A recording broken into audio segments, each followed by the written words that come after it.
12 આંકડાશાસ્ત્ર ભાગ 2 ના અભ્યાસની સફરમાં તમારી સાથે છે રવિ સર। વિદ્યાર્થી મિત્રો, છેલ્લે આપણે પ્રકરણ નંબર 5 નો વિકલનનો અભ્યાસ લઈ રહ્યા છીએ અને આ અભ્યાસની અંદર હજુ આપણે આગળ બીજી 3 પદ્ધતિઓ લેવાની થશે।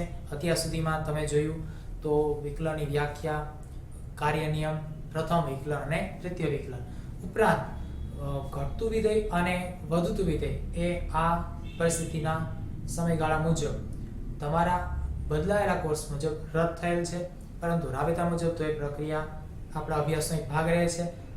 એ સિવાય બાકીનું આજે આપણે જે છે નવો મુદ્દો લેવાના છીએ। ચલો તો એના વિશે આજે થોડુંક આકૃતિ, અર્થ અને શરતો મુજબ અભ્યાસ લઈએ, તેમજ એનો ઉપયોગ શું થશે એ પણ જાણીએ અને ત્યારબાદ એના રિલેટેડ, એને સંદર્ભિત ઉદાહરણ અને દાખલાઓ લઈશું। તો આજના મુદ્દાની અંદર આપણા વિધેયની અંદર થતો ફેરફાર જે છે એ ફેરફારમાં વિધેય એ મહત્તમ અને ન્યૂનતમ કિંમતો પ્રાપ્ત કરે, એટલે કે વિધેયનું મૂલ્ય વધીને કઈ કિંમત કે કઈ સીમા સુધી અને ઘટીને કઈ કિંમત કે કઈ સીમા સુધી જાય છે, એનો અભ્યાસ આપણે વિકલન દ્વારા લેવાના છીએ। આમ તો જોવા જઈએ તો ચોક્કસ આ બાબતને સીધું વ્યવહારિક સ્વરૂપથી જ પહેલા તમને જાણકારી આપી દઉં તો વધુ ખ્યાલ આવી જશે, પછી એને થોડુંક સૈદ્ધાંતિક અને પ્રક્રિયાલક્ષી બનાવીએ। જેમ કે કોઈ ઉત્પાદિત એકમની વાત કરીએ, કોઈ ઔદ્યોગિક એકમની વાત કરીએ, જ્યાં સવારથી સાંજ સુધીમાં ઉત્પાદનની પ્રક્રિયા થતી હોય છે, એ જ પ્રક્રિયા એક અઠવાડિયા સુધી, 15 દિવસ સુધી, મહિના સુધી, એ રીતે ત્રિમાસિક અથવા તો ક્વાર્ટર અથવા તો જેને કહેશું આપણે વર્ષના 2 ભાગમાં અને એ રીતે વાર્ષિક આવા ઉત્પાદનો જ્યારે લેવામાં આવતા હોય છે, ત્યારે આ ઉત્પાદન પ્રક્રિયામાં ક્યાંક ને ક્યાંક ચોક્કસ સમયે એક ક્યાસની આવશ્યકતા હોય છે, એટલે કે એક તરાહની, પ્રમાણની, માપની, કે આપણું ઉત્પાદન ક્યાં સુધી પહોંચેલું છે અથવા તો હાલમાં કઈ પરિસ્થિતિમાં જઈ રહ્યું છે અને કેવું જઈ રહ્યું છે, આ દરેકે દરેક ઉત્પાદન કરતા જે છે એ જાણતો જ હોય છે। તો એ જાણવા માટે આપણે શું કરતા હોય છે કે ભાઈ અહીંયા જે કોઈ વસ્તુનું ઉત્પાદન થઈ રહ્યું છે એ વસ્તુનું ઉત્પાદન ચોક્કસ સમય સાથે, ચોક્કસ સાધનોથી અને લિમિટેડ શ્રમથી આપણે ઉત્પાદન લઈએ છીએ, ત્યારે એ ઉત્પાદન વધુમાં વધુ કેટલા અંશ સુધી લઈ શકશે અને કદાચ એ લિમિટની અંદર વિપરીત પરિસ્થિતિ છે તો ઓછામાં ઓછું તેમ છતાં આપણે ઉત્પાદન કેટલું લઈ શકવાના છીએ, અને આ બે બિંદુઓ જે છે એ ઉત્પાદનના સરેરાશ બિંદુથી કેટલા દૂર રહેલા છે એ આપણે ચોક્કસથી જાણીશું। એટલે કે વધુમાં વધુ ઉત્પાદન કેટલું થાય અને ઓછામાં ઓછું ઉત્પાદન કેટલું થાય એ દરેકે દરેક ઉત્પાદક કરતાને જાણકારી મેળવતો હોય છે તો હોય જ છે। તો એ કઈ રીતે, જેને આપણે ગાણિતિક સ્વરૂપમાં લઈ જઈએ તો આપણા માટે વિકલન જે છે પદ્ધતિ એમાં મદદરૂપ છે। ચલો એના થોડાક સૈદ્ધાંતિક અભ્યાસ દ્વારા આપણે સમજીએ છીએ।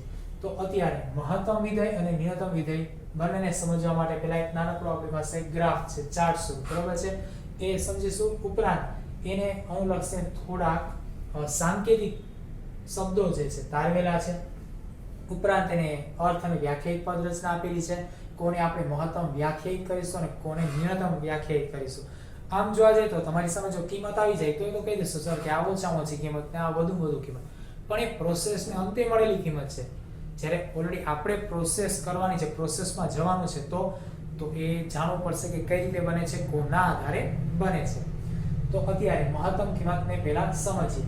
ચલો મહત્તમ કિંમતને સમજવા માટે આપણી પાસે આધાર શું વિકલનની અંદર, તો કોઈ એક ચલ જે વાસ્તવિક સંખ્યા ધરાવે છે તે, જેને આપણે x થી નામ આપીએ છીએ, પરંતુ આ x શું કરે છે અહીંયા, તો એ તો તમે જાણો છો કે અગાઉ જોઈ ગયા મુજબ x એ કોઈ તમારી લિમિટ એટલે કે લક્ષિત કિંમતને અનુલક્ષે છે, એટલે કે આપણે જે કિંમત પ્રાપ્ત કરવાની છે કે જેને પ્રાપ્ય હોય એ કિંમત શોધવાની હોય એવી કિંમત આપણે એની ધારણા અગાઉ પણ લીધેલી હતી જે વ્યાખ્યાયિત પદ રચના મુજબ, તો એને જ અનુસરીશું।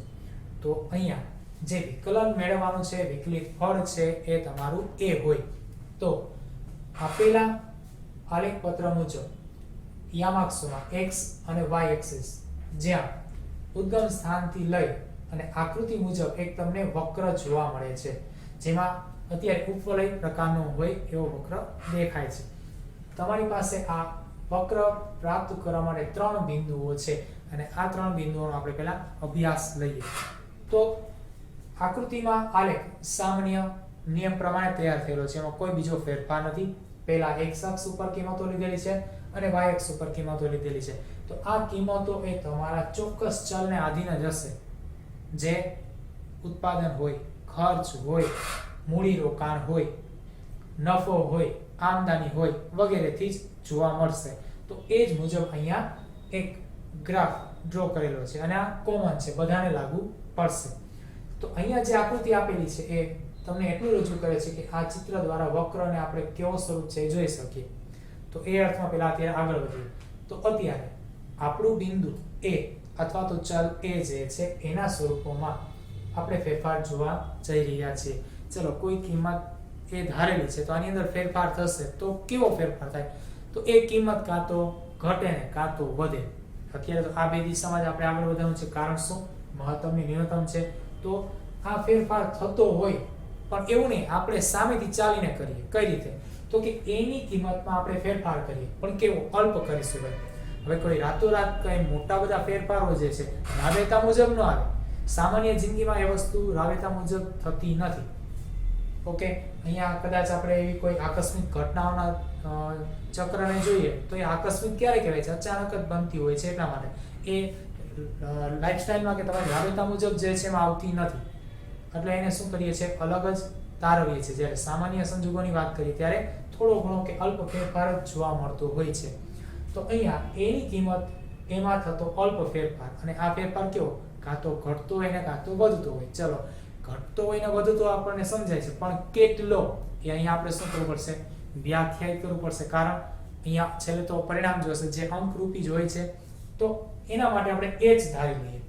અને h શા માટે ધારીએ છીએ? તો કે વિકલનમાં અગાઉ આપણે વ્યાખ્યાયિત પદમાં h નો ઉલ્લેખ કરેલો છે અને એને આપણે અહીં આધાર બનાવીશું. એટલા માટે કદાચ કોઈ બીજો લેટર ધારવો હોય તો ધારી શકાય અને એને સાબિત કરીને પણ આ વસ્તુ આપી શકાય છે. પણ અત્યારે શું કરીએ છીએ? અભ્યાસક્રમ મુજબ રહીએ તો ટેક્સ્ટબુકના શબ્દનો પહેલા ઉપયોગ કરીએ. કારણ એ છે કે સીધે સીધું શું થાય? વ્યાખ્યાને અહીંયા આપણે લિંક અપ કરાવી શકીએ. નહીતર ફરીથી આપણે શું કરવું પડે? જે લેટર વ્યાખ્યાયિત કર્યો છે એને વ્યાખ્યામાં લઈ જવો પડે અને પછી પ્રક્રિયામાં આગળ લઈ જવાય. તો એમાં કંઈ ખોટું નથી, એવું પણ કરી શકો છો. બરોબર છે? થોડું ક્રિએટિવ પણ થશે અથવા તો રિક્રિએટ પણ કરશું. ઓકે, અહીંયા એ જે છે એની અંદર હું ફેરફાર કરું તો કોઈ કિંમત ઘટે તો અલ્પ માત્રામાં ઘટેલી હશે તો a h કહું, અને જો વધી હશે તો a h કહું. હવે એનું ચોક્કસ ઉદાહરણ લઈ જાઓ. કદાચ ચલો કોઈ એક વેપારી એનું વેચાણનું ઉદાહરણ લઈએ. હવે વેચાણનું ઉદાહરણ આપણે છેલ્લા છે 7 દિવસમાં લઈએ અને એ વેચાણ થાય છે એને 1000 રૂપિયાથી એકમમાં દર્શાવી. આટલું તો પેલા બધાને ક્લિયર છે, કેમ કે આટલું કેટલા સમયથી આપણે જોતા આવીએ છીએ. એમાં ક્યાંક નહીં ક્યાંક ઉદાહરણ હોય જ. તો એ વ્યક્તિ છેલ્લા 7 દિવસમાં 1000 એકમથી વેચાણ લેતો હશે ત્યારે આપણે એવરેજ એનું વેચાણ 10000 લઈએ. તો 10000 એવરેજ વેચાણને એ ધ્યાનમાં રાખીને વ્યક્તિ શું કરશે? પોતાનો દૈનિક ધંધો એનું વેચાણનું માપન લેશે. પણ એ જાણે છે કે કઈ 10000 એટલે 10000 જ વેચાણ ન થાય. તો એની અંદર ફેરફાર જોવા મળશે, પણ કેવો? બહોળો, કોઈ ઉથલ પાથલ મચી જાય એવડો મોટો ના. એ આકસ્મિક સંજોગો છે, એવું ક્યારેક થતું હોય છે, રાબેતા મુજબ નહીં. તો આ 10000 રૂપિયાનું વેચાણ જે થાય છે એમાં કદાચ થોડો ઘણો ફેરફાર હોઈ શકે. કયો? તો કે વધતું વેચાણ અથવા તો ઘટતું વેચાણ. ચલો, વધતું વેચાણ હશે તો 10000 કરતા વધશે. કેટલું વધશે? તો કોઈ 10, 11, 12, 13, 14, 15000 સુધી, 17000 સુધી. હા, ચલો ઘટતું વેચાણ લઈ જાવ તો 9, 7, 5, 4, 3 સુધી હશે. પણ એથી વિશેષ બહુ દૂરના બિંદુઓમાં નહીં હોય. તો આવો ફેરફાર જે છે નજીકના બિંદુઓમાં થાય છે. એને કારણે આપણે આલેખમાં એ બિંદુથી ઘટતા a h અને વધતા a h બિંદુ સુધી દર્શાવીએ. તો એ રીતે અહીંયા તમારું એ બિંદુ એ આકૃતિ મુજબ જોવા જાવ તો 3 પ્રકારના બિંદુઓ રચે છે જે આપણે વક્રમાં મેળવેલા છે. જો એનો ગ્રાફ સૌથી ઉપર તરફ છે, જ્યારે a h અને a h એ એના બિંદુના ગ્રાફ કરતા બંને ઓછા છે અથવા તો ઘટે છે. તો એનું બિંદુ એટલે કે એનું મૂલ્ય આપણે વધારીને a h સુધી લઈ જઈએ કે ઘટાડીને a h સુધી લઈ જઈએ ત્યારે આપણને ચોક્કસ બિંદુ a માટે મહત્તમ વક્ર કે મહત્તમ વિધેય y f(x) થી વ્યાખ્યાયિત કરીએ તો એ મળે છે. તો અહીંયા y f(x) એ વિધેયનો વક્ર લઈએ, જ્યાં x માટે a લીધેલા છે એ આગળ વિધેય વધતી કિંમત છે અને y માટે f ઓફ a એ આપણું સમીકરણ અથવા તો વિધેય થાય તો એની વ્યાખ્યાયિત પદ રચના કે અર્થ આ રીતે આપી શકાય જો h એ અલ્પધન સંખ્યા હોય કેવી કીધી છે અલ્પધન સંખ્યા શા માટે અલ્પધન કીધી તો કે અલ્પ એટલે થોડા ઘણા ફેરફારો સ્વીકાર્ય કરતી હોય એવી જો વ્યાખ્યાયિત રચના છે એટલે સ્પષ્ટીકરણ બહુ આવશ્યક છે અહીંયા સીધું એવું કીધું તો ધન સંખ્યા તો આપણે જાણીએ છીએ કે ધન સંખ્યાઓ જે છે 1 થી લઈને અંત સુધી જશે તો એમાંથી કોઈ પણ ધારણ કરશે પણ અહીંયા તમારી x ની જે કિંમત a આગળ ધારણ થાય એની અંદર થતો ફેરફાર કેવો અલ્પ જ તો એ દ્રષ્ટિએ અલ્પધન સંખ્યા હોય અને જો f ઓફ a વળી ક્યાંથી આવી ગયું તો આપણે જે a સંખ્યા ધારી છે એ જો પ્રક્રિયામાં ઉતરે એટલે એનું એક શું બને વિધેય બને એક ફંક્શન બને તો એને કારણે ફંક્શન ઓફ a એવું નામ આપી દઈએ જે તમારા વધતી કિંમત કરતા વધુ હોય અને ઘટતી કિંમત કરતા પણ વધુ હોય હવે સંકેતમાં બોલીએ તો f of a greater than f of a plus h તેમજ f of a greater than f of a minus h તો કહેવાનો મતલબ એવો કે તમારી ઘટતી અલ્પ કિંમત કે વધતી અલ્પ કિંમત આ બંનેમાં તમારા a નું મૂલ્ય વધુ હોય અથવા a નું વિધેયનું મૂલ્ય વધુ હોય તો આવા સંજોગોમાં x બરાબર a આગળ વિધેય મહત્તમ છે તેમ કહેવાય કહેવાનો મતલબ એવો છે કે તમારી કિંમતમાં તમે અલ્પ ફેરફાર કરો જે વધે કે ઘટે તેમ છતાં તમારી કિંમતનું મૂલ્ય વધુ સુધી ઉપજતું હોય કે મેક્સિમમ કિંમત સુધી ઉપજતું હોય એવું કહી શકીએ છીએ કે મહત્તમ મૂલ્ય આપતું હોય એવું કહી શકીએ છીએ અને એના માટે આપણે શરત પણ આપી શકીએ વ્યાખ્યા ઉપરથી જ કઈ રીતે તો કે વિધેય જે છે એની મહત્તમ થવા માટેની શરતો તરીકે એક તો જરૂરી શરત અને બીજું પર્યાપ્ત શરત બંને ખાસ બે એકબીજાના ખૂબ જ નજીકના શબ્દ કહેવાશે એક તો જરૂરી અને પર્યાપ્ત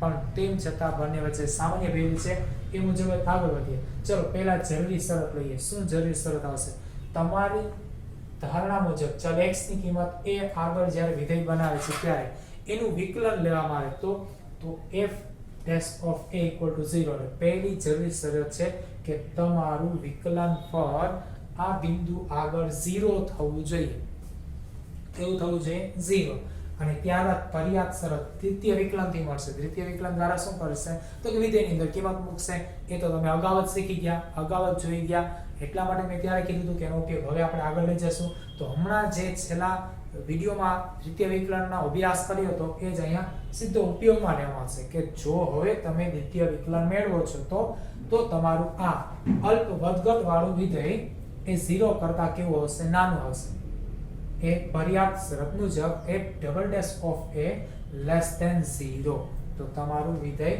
એ 0 કરતા કેવું હોવું જોઈએ ઓછું હોવું જોઈએ ચલો આ મહત્તમ માટે લાગુ પડે છે તો ન્યૂનતમ માટે શું હશે તો ન્યૂનતમ માટે આનાથી વિપરીત ઊંધું હશે બરાબર જે બિંદુ એ એકદમ ઊંચું છે સૌથી વધુ છે ગ્રાફમાં બરાબર ત્યાં મહત્તમ મૂલ્ય આવે છે જગ્યાએ ત્યાં સુધી જશે ન્યૂનતમ તો ઘટતી કે વધતી કિંમત એની સીમા કેવી હશે તો કે વધુ હશે અને તમારા a નું મૂલ્ય ઓછું હશે અહીંયા a નું મૂલ્ય વધુ સુધી છે તો અહીંયા શબ્દ જે આપણે ગુજરાતીમાં પ્રયોગ કરીએ છીએ મહત્તમ એટલે વધુમાં વધુ એટલે શું જે સીમા કે જે બિંદુ આપ્યું છે એનાથી વધારે નહીં એનાથી ઓછું સામાન્ય સંજોગોમાં ક્યારેક કોઈ આપણે સોલ્જરી કરતા હોય તો કે ભાઈ વધીને હું 500 રૂપિયા કાઢીશ ચાલો બોલીએ છીએ તો એનો મતલબ એવો કે વ્યક્તિ 500 રૂપિયા તો કાઢવાનો છે જ બરોબર પણ એનાથી ઓછું આવશે એનાથી વધુ ન આવે બરોબર કે નહીં એ જ રીતે કદાચ એમ કે ભાઈ ઓછામાં ઓછું 50 રૂપિયા તો લાવીશ તો એનો મતલબ કે વ્યક્તિ 50 તો લાવશે એનાથી ઓછા નહીં પણ એનાથી વધુ તો એ વ્યક્તિ લાવી શકશે જ તો એ જ અર્થમાં અહીંયા એવું થશે કે વધુ મૂલ્ય એ જે છે એનાથી વધારે મૂલ્ય પ્રાપ્ત થશે નહીં તમે ભલે અલ્પ પ્રમાણમાં ઘટાડો કરો કે વધારો કરો તો નિયંત્રણમાં જઈએ તો એવું થશે જો આકૃતિમાં પેલા એક્સિસમાં x અને y અક્ષ ઉપર લીધા એવા બે ચલોમાં એક ચલ અલ્પ અને એક તમારો અપેક્ષિત ચલ a છે ચલો તો a નું મૂલ્ય વધારીને ઘટાડીને ગ્રાફ ઉપર લઈ જવામાં આવે તો મળતો વક્ર એ તમારો ન્યૂનતમ વક્ર કહેવાશે જે y બરાબર f of x છે અને જ્યાં a નું બિંદુ જો બધા કરતા કેવું છે ઓછું છે નીચું છે કે નાનું છે પણ ત્યાંથી કિંમત તમે ઉપર તરફ લઈ જઈ શકો છો જો વક્ર એવું કહે છે અને આ શું છે મહત્તમ ત્યાંથી તમારું બિંદુ નીચે સુધી જશે અહીંયા તમારું મહત્તમ પોઈન્ટ છે વધુ મૂલ્ય ત્યાં સુધી પ્રાપ્ય છે અને અહીંયા ઓછામાં ઓછું મૂલ્ય અહીંયાથી નીચે જશે નહીં તો પરવલય અને ઉપવલય એવા બે પ્રકાર શું કરે છે ધારણ કરે છે અને વક્ર દ્વારા તો એને આપણે શાબ્દિક સંકેત રચનામાં જોઈએ તો y બરાબર f of x એ વિધેયનો વક્ર કહેવાય, જ્યાં x બરાબર a આગળ વિધેયની કિંમત y બરાબર f of a થાય.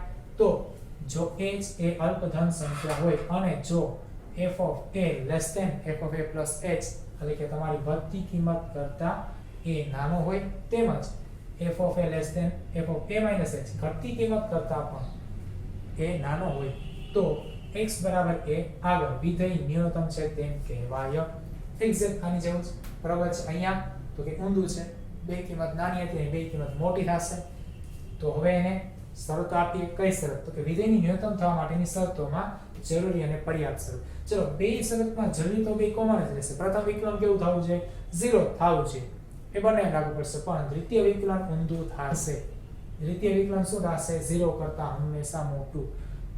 f double dash of a greater than 0. 0 કરતા તમારું દ્વિતીય વિકલન જે છે એ મોટું હોવું જોઈએ. તો આ મહત્તમ અને ન્યૂનતમ વિધેય જે છે એના માટેના ગ્રાફ, એની અર્થરૂપી વ્યાખ્યા, સંકેતો અને શરત બંને મહત્વના છે. પરીક્ષાલક્ષી તો છે, પરંતુ આનો ઉપયોગ જો આપણે આગળ દાખલામાં કરવાનો છે ત્યારે બે શરતનું પાલન ત્યાં થશે. શરતનું પાલન થશે તો જ આપણે ત્યાં વિધેય મહત્તમ છે કે ન્યૂનતમ એ સાબિતી આપી શકીએ.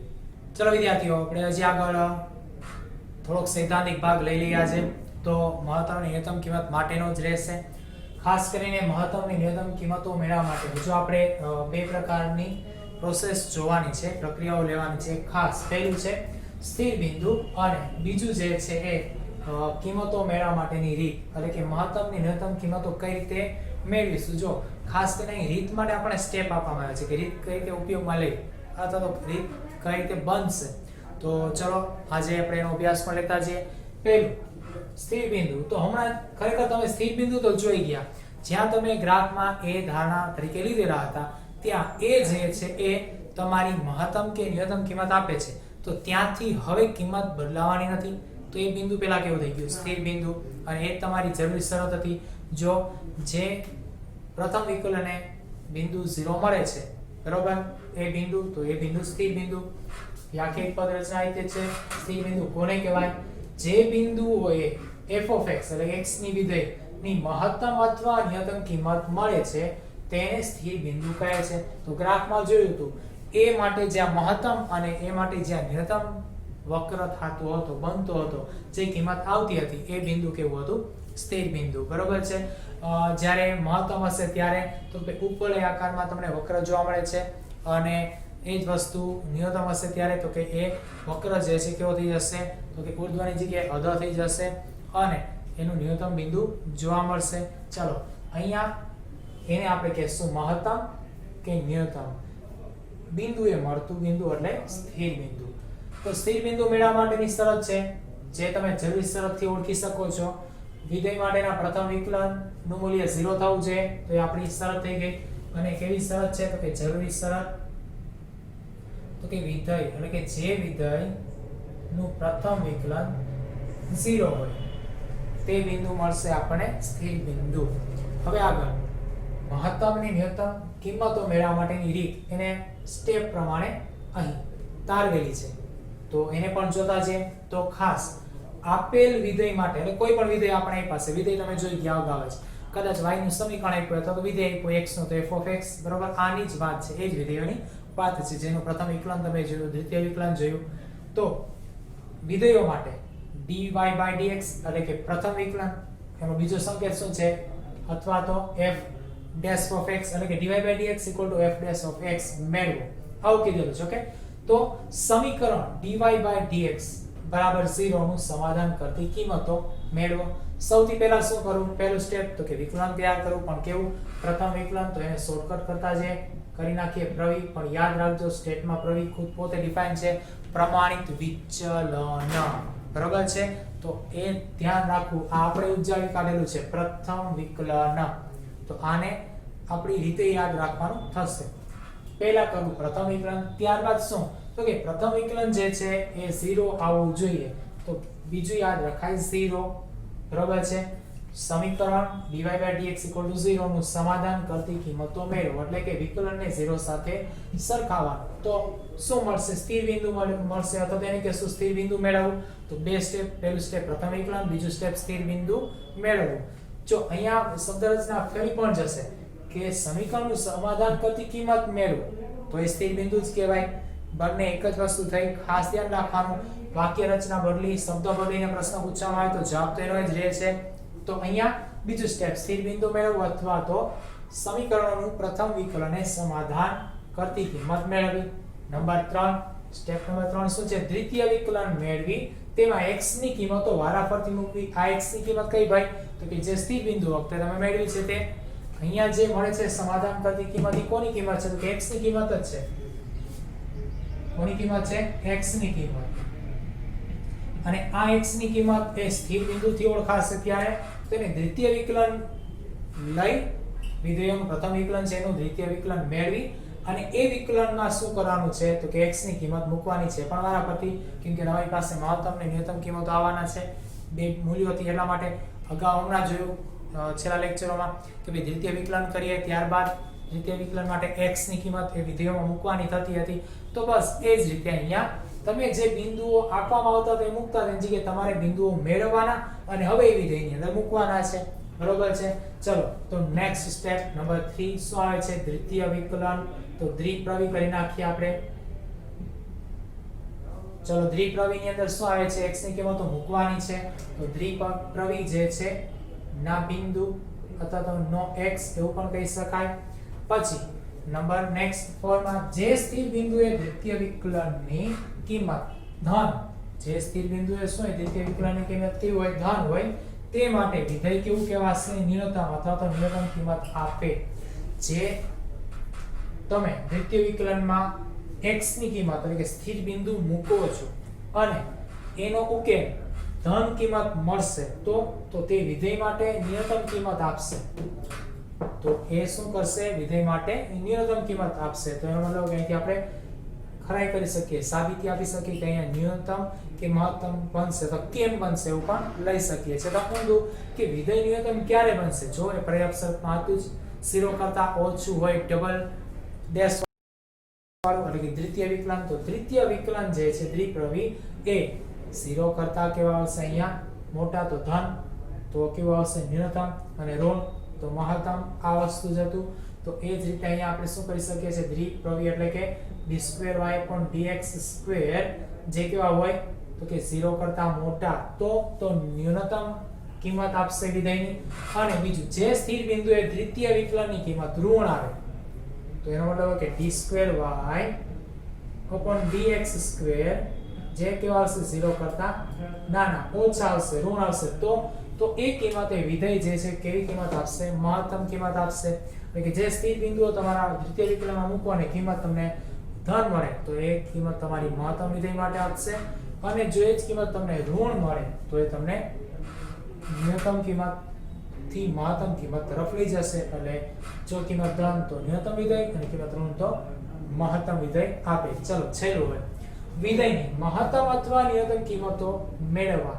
ઉપરની x ની કિંમતો વિધેયમાં મૂકવામાં આવે છે. અહીંયા આપણે વિધેય કેવું છે ચોક્કસ કહી દીધું કે આ કિંમત માટે ન્યૂનતમ કિંમત તમને આપશે ધન કિંમત માટે. ઋણ કિંમત આવી દ્વિતીય વિકલન માટે હોય તમને મહત્તમ કિંમત આપશે, વધુ મૂલ્ય આપશે ને ઓછામાં ઓછું મૂલ્ય. પણ એ મૂલ્ય કેટલું? તો જે x ની કિંમત આવી છે મૂળ વિધેયમાં મૂકવાનું, દ્વિતીય વિકલનમાં નહીં. જે વિધેયની મહત્તમ અથવા ન્યૂનતમ કિંમતો મેળવવા માટે ઉપરના x ની કિંમત જે છે એ વિધેયમાં મૂકવામાં આવે છે. ચલો તો 5 સ્ટેપ. સૌથી પહેલું શું હતું? પ્રથમ વિકલન મેળવવું. બરાબર છે? જેને આપણે પહેલી શોર્ટકટ આપણી માટે લઈ શકીએ છીએ. બીજી વસ્તુ 0 સાથે સમાધાન કરવું એટલે સ્થિર બિંદુ મેળવવા. બરાબર છે? ચલો સ્થિર બિંદુ આવી જાય એટલે શું કરવાનું છે? એને દ્વિતીય વિકલન કરવાનું. દ્વિતીય વિકલનની કિંમતોમાં મૂકવાના. તો વારાફરતી જ્યારે મૂકશું ત્યારે દ્વિતીય વિકલનમાં શું થશે? સ્થિર બિંદુ એ દ્વિતીય વિકલન જે છે એ જો ધન કિંમત આપે તો ન્યૂનતમ અને જો ઋણ કિંમત આપે તો મહત્તમ મૂલ્ય આપશે. આપણે એવું કહી શકીએ છીએ. અને હવે આ x ની કિંમતો જે આવેલી છે એ x માટેના ઉપલા વિધેયમાં મૂકવામાં આવે તો ત્યાં તમને મહત્તમ અને ન્યૂનતમ એ વિધેયના મૂલ્યો મળશે, કિંમતો મળશે. તો ચલો વિદ્યાર્થી મિત્રો, આ રીતે આપણે મહત્તમ અને ન્યૂનતમ કિંમતો પ્રાપ્ત કરવાની છે અને આ રીતનો ઉપયોગ કરી અને આપણે મહત્તમ કે ન્યૂનતમ મૂલ્ય વ્યવહારિક કોયલાઓનું મેળવી આપવાનું છે, અને જે આપણે હવે આવનારા લેક્ચરમાં કરીશું. ત્યાં સુધી આવજો.